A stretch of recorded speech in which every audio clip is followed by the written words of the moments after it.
তো বন্ধুরা, তোমরা যে এই জমিটা দেখতে পাচ্ছ, এই জমিটাতে এখন রোয়ার কাজ চলছে দেখতে পাচ্ছ। আর এখানে আমরা এই যে ধান গাছের চারাগুলো ছড়িয়ে দিয়েছি, আর এখন ওইখানে ধান গাছের চারাগুলো রোপণের কাজ চলছে।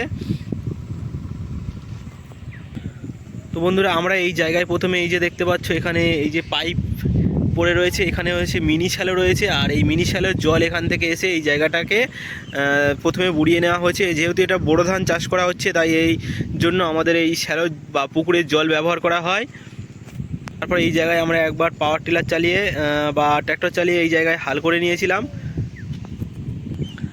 তারপর আমরা এই জায়গাটায় বিঘে পিছু আমরা, এটা যেহেতু 2 বিঘে জায়গা রয়েছে, তো আমি 1 বিঘে জায়গায় হিসাব করে তোমাদেরকে বলছি যে 1 বিঘে জায়গায় আমরা দিয়েছিলাম 15 কেজি করে সর্ষে খোল, আর 20 কেজি করে ফসফেট, আর হচ্ছে 5 কেজি করে পটাশ আমরা দিয়ে এই জায়গাটায় দিয়ে দিয়েছিলাম 1 বিঘে জায়গায়।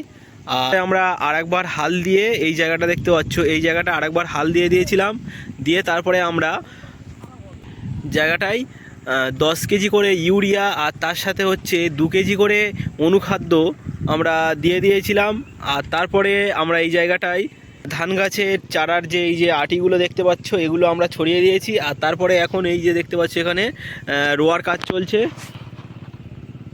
এই যে দেখতে পাচ্ছ, এখানে কত সুন্দরভাবে রুয়ে চলে আসছে।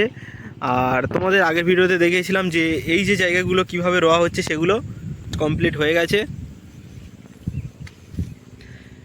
তো এই জায়গাটা, তো এই দিকের জায়গাটায় কাজ কমপ্লিট করলেই কাজ কমপ্লিট হয়ে যাবে। আর এই যে দেখতে পাচ্ছ, এখানে এখনও ধান গাছের যে চারাগুলো রয়েছে, এই যে ধান গাছের চারাগুলো রয়েছে দেখতে পাচ্ছ, অনেকটাই বেশি আছে এখনও। বন্ধুরা, আজকের ভিডিওটি এই পর্যন্ত, আর দেখা হচ্ছে পরের ভিডিওতে। অবশ্যই আমাদের এই হাট ব্লগ চ্যানেলটিকে সাবস্ক্রাইব করে রাখবেন, কারণ আমরা এইরকম গ্রাম বাংলার চাষি কীভাবে চাষবাস করে তার পুরোপুরি পদ্ধতি আমি তোমাদেরকে দেখাচ্ছি।